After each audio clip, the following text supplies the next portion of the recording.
Le premier exercice concerne la détermination des revenus, l'affectation des revenus et surtout ici les dépenses de consommation et l'épargne. Alors on a un exemple, un premier exercice, on prend un exemple fictif, budget de la famille Amiri pour 2 années. On a le salaire du père, l'impôt sur le revenu disponible, les dépenses de consommation et l'épargne. 2 années et une évolution éventuellement de tous ces éléments-là. Alors, première question vous demande de compléter le tableau du document 1.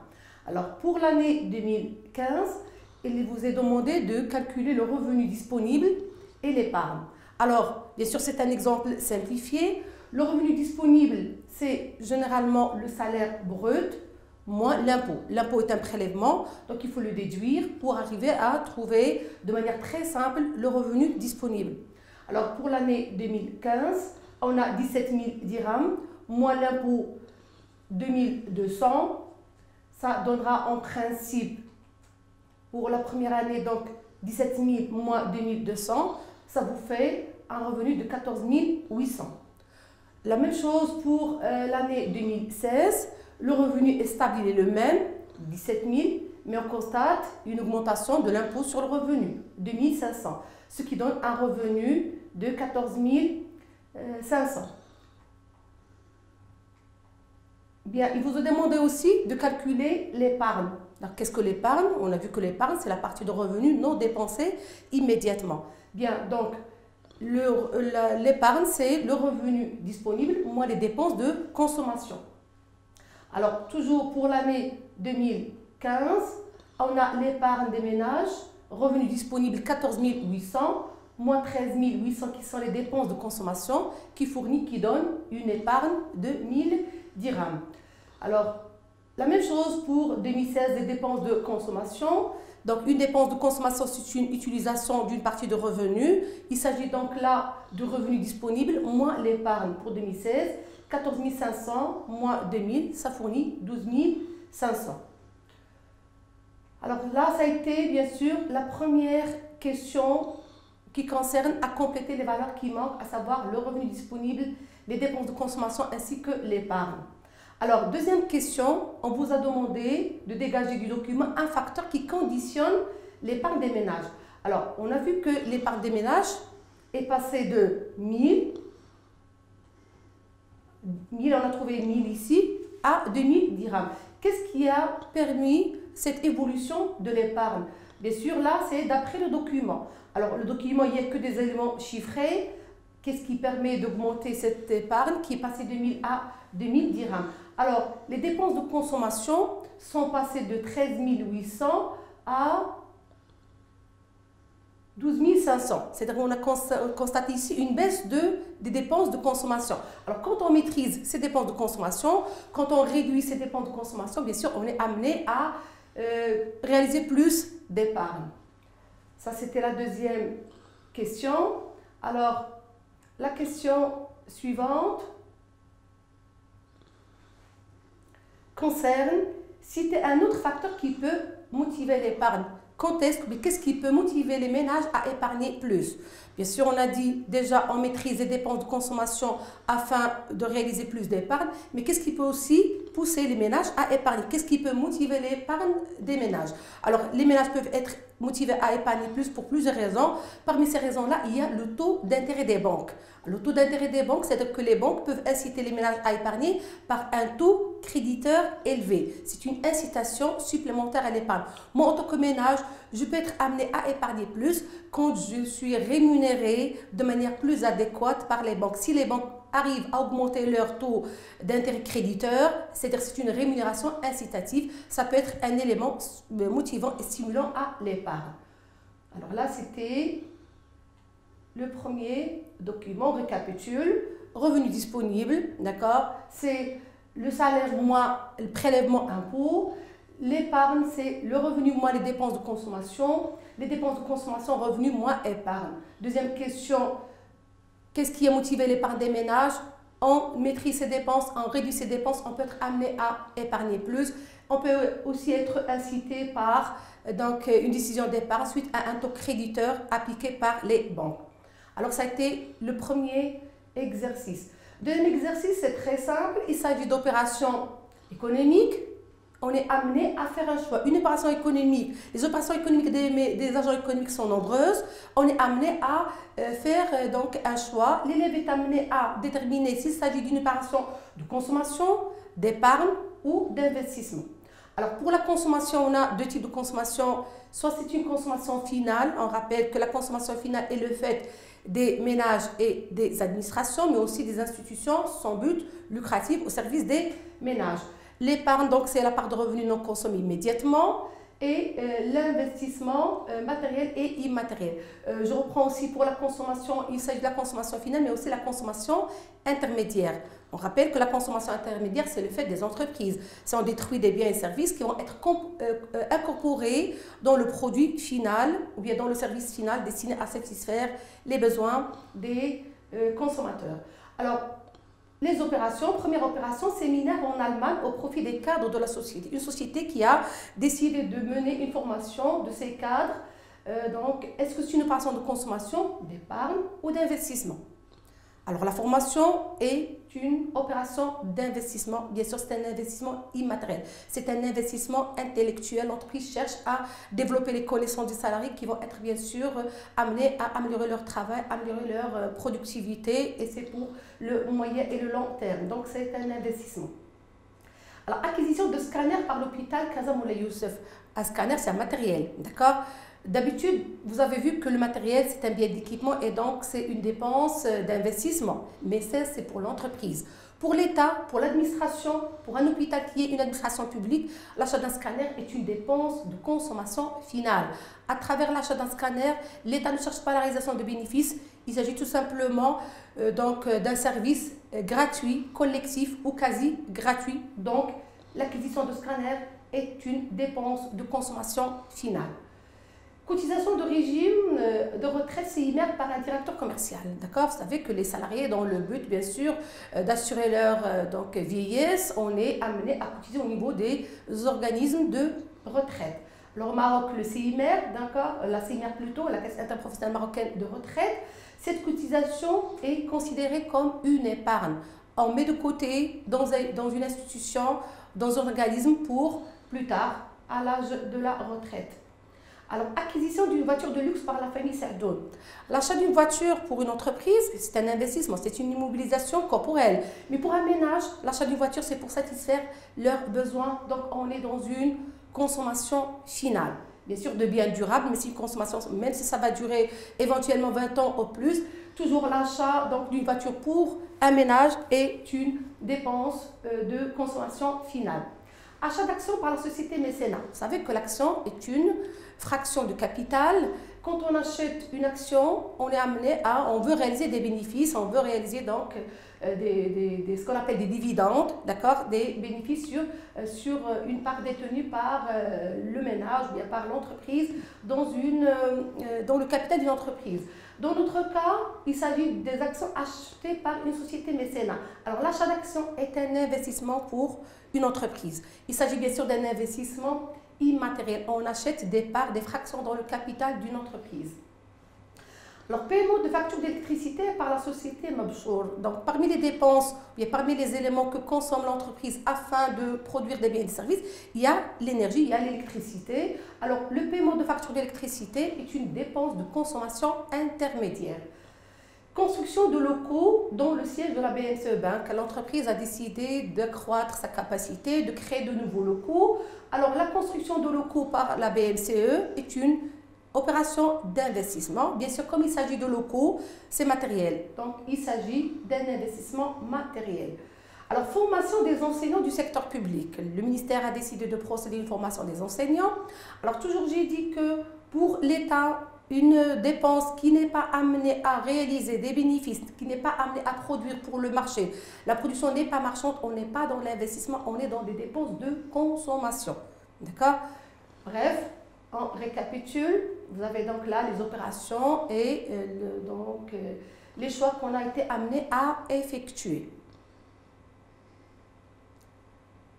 Alors, on passe à un troisième exercice, un troisième document. Là, il s'agit d'un texte D'accord? C'est une variété entre documents, textes, calculs, etc. Vous êtes amené bien sûr à lire plus qu'une fois un texte afin de mieux le réussir. Donc moi je vais procéder à une seule lecture rapide vu les contraintes de temps. La formation du capital technique ou l'investissement suppose une utilisation de 3 grandes fonctions économiques, la consommation, l'épargne et l'investissement. En effet, la formation du capital technique intervient dans le secteur des biens de production. Elle s'exprime sous la forme de biens de production ou investissement. L'investissement n'est pas possible que si les agents économiques acceptent d'y consacrer des ressources et de se priver dans l'immédiat des biens de consommation qui auraient pu être obtenus avec des ressources. Ces ressources disponibles qui se détournent ainsi des biens de consommation sont dites épargnées. Cette abstention de consommation, c'est-à-dire qu'on s'abstient de consommer, on réduit sa consommation. Cette épargne apparaît ainsi comme la condition de l'investissement. Le montant des revenus épargnés n'est pas nécessairement égal à celui investi car une partie des revenus épargnés peut être conservée de manière inactive. Alors là, conservée de manière inactive, c'est-à-dire tout l'argent qui ne va pas être introduit dans le circuit économique sous forme d'investissement, c'est ce qu'on a appelé la thésaurisation. Thésaurisation. Alors première question, pour demander d'expliquer des termes clés, les termes soulignés, consommation, épargne, investissement.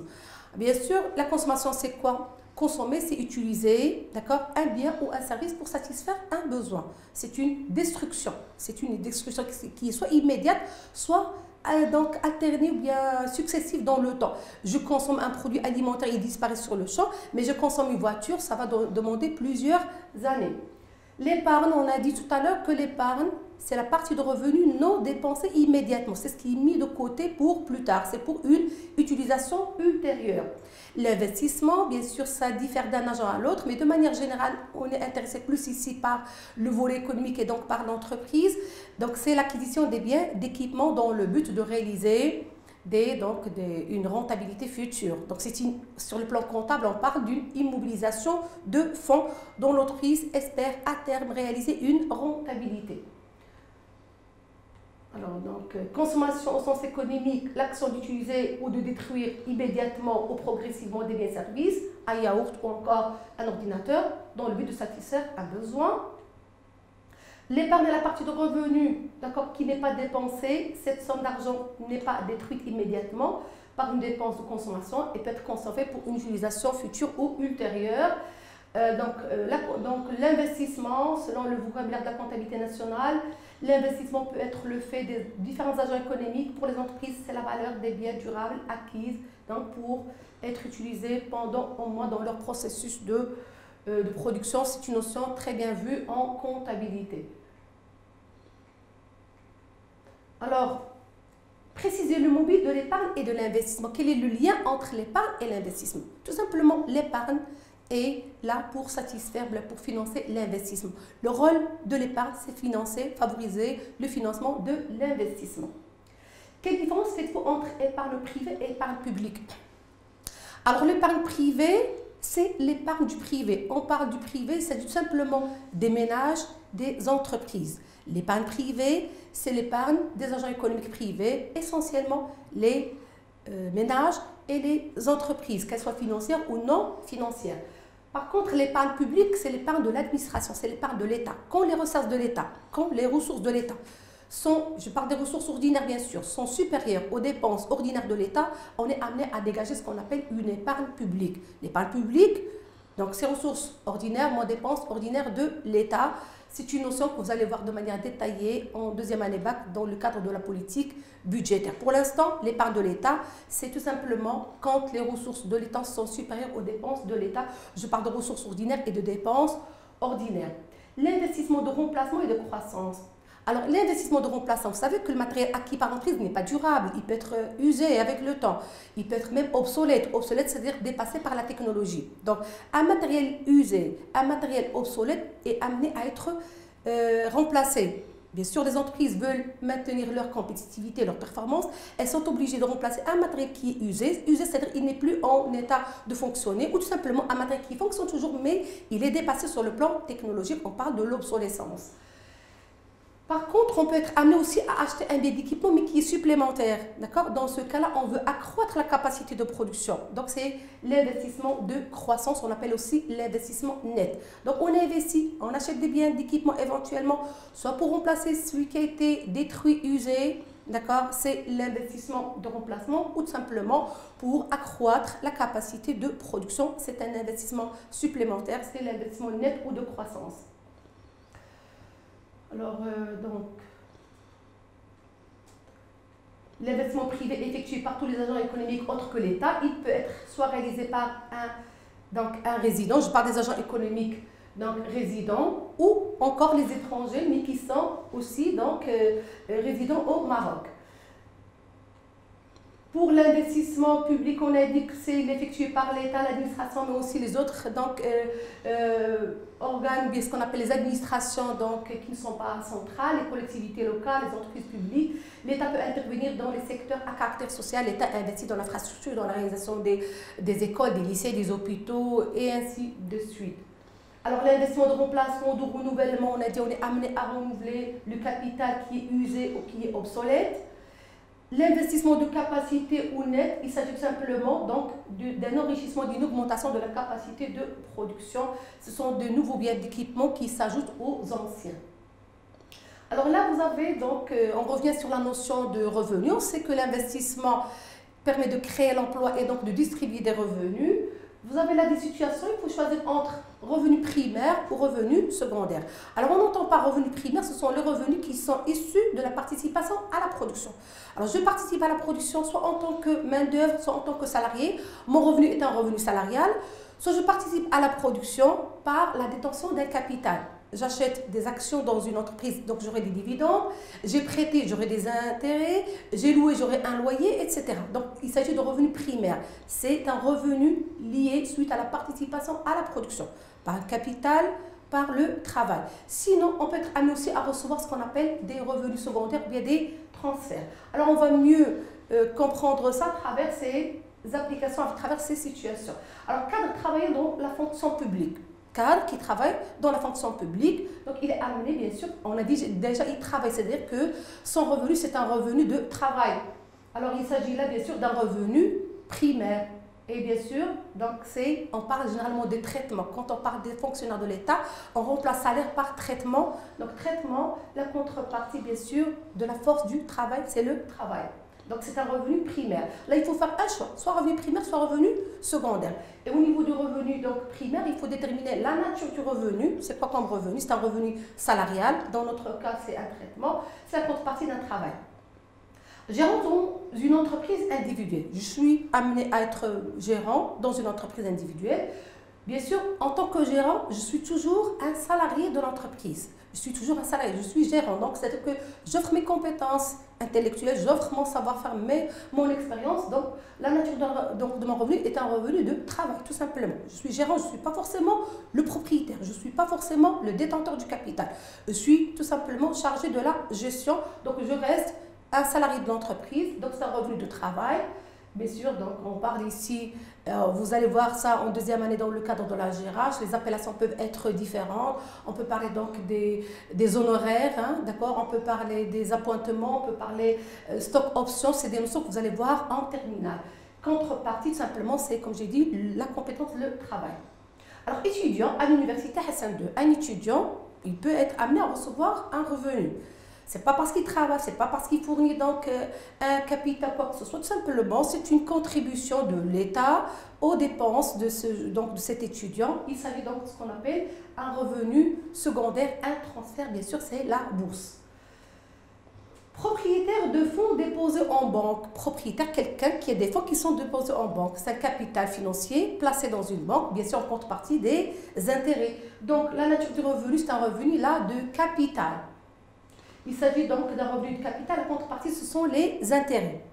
Une veuve, une femme qui a perdu son mari et qui continue de percevoir ce qu'on appelle une pension de survivant, d'accord? Bien sûr, c'est un revenu secondaire.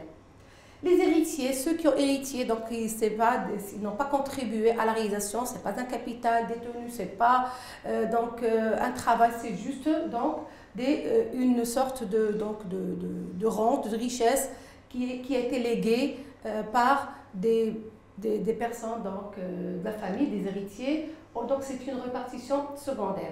Indemnité de maladie, quand on est malade et qu'on ne travaille pas, mais bien sûr on va continuer de recevoir ce qu'on appelle une indemnité journalière de maladie qui est généralement versée par les organismes sociaux, donc c'est une répartition secondaire. Alors, quatrième exercice, vous avez là un schéma qui retrace des relations entre différents agents économiques. Les entreprises donnent des salaires, vous avez 1431, revenu brut de la propriété perçu par les ménages, on a dit que les ménages participent à la production par éventuellement un facteur de production autre que le travail, ça peut être, comme j'ai dit, donc des actions achetées, ça peut être des fonds prêtés, placés, etc. Alors, les entreprises versent des impôts et des cotisations sociales à l'administration publique.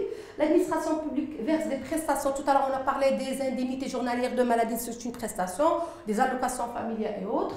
Les ménages sont aussi amenés à verser des prélèvements à l'administration sous forme d'impôts et de cotisations sociales. Alors, on vous demande d'illustrer par deux exemples chacune des notions suivantes. Prélèvement, on a les impôts, la fiscalité et la parafiscalité, telles que l'IS, l'impôt sur les sociétés, l'IR, l'impôt sur le revenu. Les prestations, c'est ce qui est versé par les organismes sociaux aux agents économiques, aux ménages. Indemnité de maladie, allocation familiale, pension de retraite, etc. Les revenus de la propriété, intérêts, loyers. Alors, relevé du schéma, le revenu primaire et le revenu de transfert. Alors, les revenus primaires, il s'agit du salaire brut, il s'agit du revenu brut de la propriété, 1431 et 975. Les revenus secondaires, tout simplement, ce sont les prestations sociales. Quand je reçois des indemnités de maladie, quand je reçois des allocations familiales, on les appelle des prestations sociales. Alors, voilà, on a répondu aux deux questions. En utilisant ces chiffres, figurons dans le schéma, calculer le revenu disponible perçu par le ménage. Alors, là, bien sûr, vous avez les détails concernant les questions aux réponses. Dans le revenu, donc, disponible, il s'agit, comme j'ai dit, de l'ensemble des ressources. Le salaire 1431, le revenu du capital 975, 951 les transferts. Moi, bien sûr, les prélèvements, ça vous donne 2868. D'accord? Un revenu disponible, c'est le salaire, plus les autres ressources de capital, plus les transferts, moins les prélèvements. Bien sûr, on vous dit par la suite dans la dernière question, quelles sont les affectations possibles d'un revenu? Quand j'ai un revenu, comment l'utiliser? Essentiellement, un revenu est destiné à satisfaire ses besoins, donc ce sont les dépenses de consommation. Une partie peut ne pas être consommée, il s'agit de l'épargne. Notre séance prend fin, j'espère que vous en avez tiré profit. Bonne chance, courage.